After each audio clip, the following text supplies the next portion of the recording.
Hi, I'm Lynn Hedrick. I'm this year's chair of the Irvine Page Award Committee, and I'm here with Fatiha Tabet from the University of New South Wales in Australia.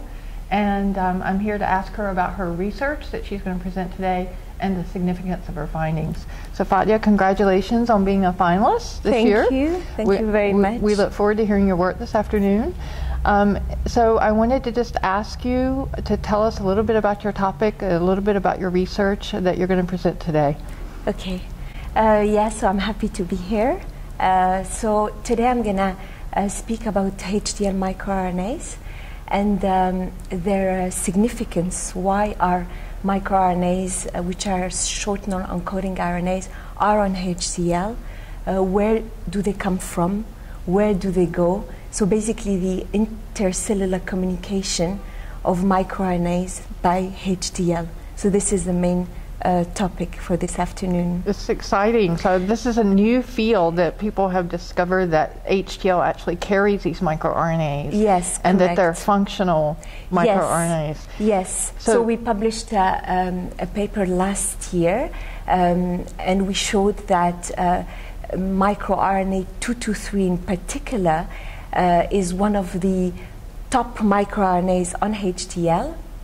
And this microRNA is actually transferred across to endothelial cells, and it plays part of the roles of HDL, which are the anti-inflammatory properties of HDL, by inhibiting adhesion molecules and therefore inhibiting the inflammation leading to the early inflammation leading to atherosclerosis. Like monocyte adhesion to Exactly. endothelium and endothelial activation. Exactly. So the microRNA gets transferred from the HDL to the endothelial cells and gets incorporated in the endothelial cells, and it's functional. And it's functional, and this is what we have shown.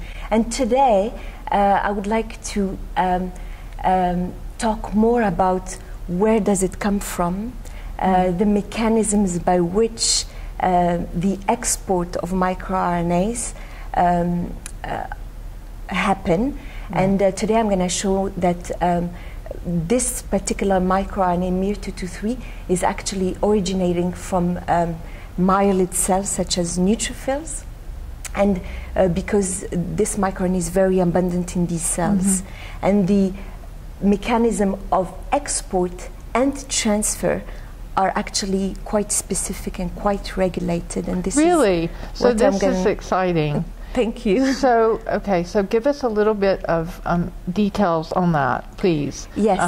So how do the neutrophils transfer the microRNA to HDL, and then how does HDL actually export, or I guess transfer to the endothelium? So the transfer mechanism is very interesting. So this is what we already published.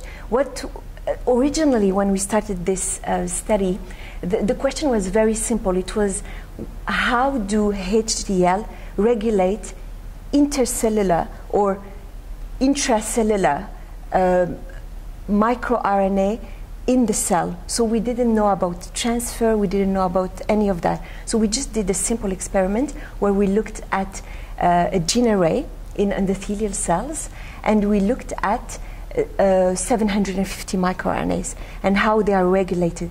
And what we found is that one particular microRNA was hugely increased in endothelial cells, and that was miR223. And what we found later is that it was transferred, and then what we found again is that this microRNA is not transcribed in endothelial cells. Really? So the reason it gets in endothelial cell, it's because the endothelial cell needs it and gets it from HDL. So, and this mechanism is SRB1 dependent.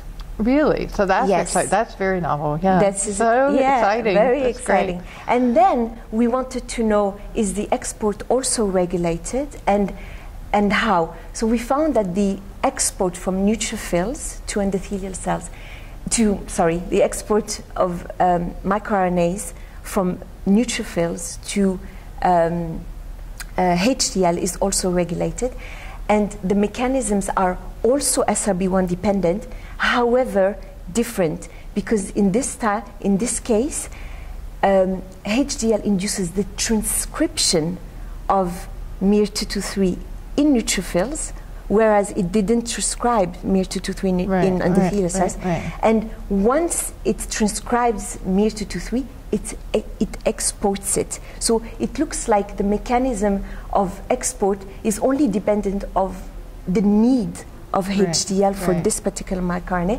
So it is dependent on SRB1, on cholesterol movement transfer, and also on PI3 kinase, because SRB1 signaling happens through PI3 kinase, and when we inhibited PI3 kinase, this inhibited first the primary transcription and then the export. So it looks like the export is really regulated first by signaling to the primary transcription, then exported. So this is a new role for HDL, right? Yes, absolutely, And yes. Completely new role, which is very exciting. So tell us what you think the significance of your work is down the road in terms of improving cardiovascular disease. Yes, so we think that this mechanism of transfer of microRNA from one cell to the other happens in vivo. So I'm going to finish my talk with this. And we have very exciting new data in vivo showing that the transfer export of microRNA in, for example, acute coronary syndrome versus stable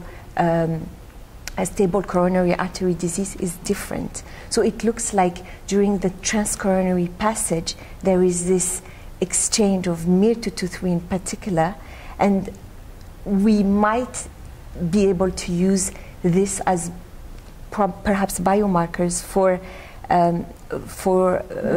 coronary artery disease. It's great. It's very exciting. Thank you. Congratulations on your work, and congratulations for being a finalist. Yes, thank you for the opportunity. Yeah, we look forward to hearing your work in detail this afternoon, and good luck. Thank you. Thank you.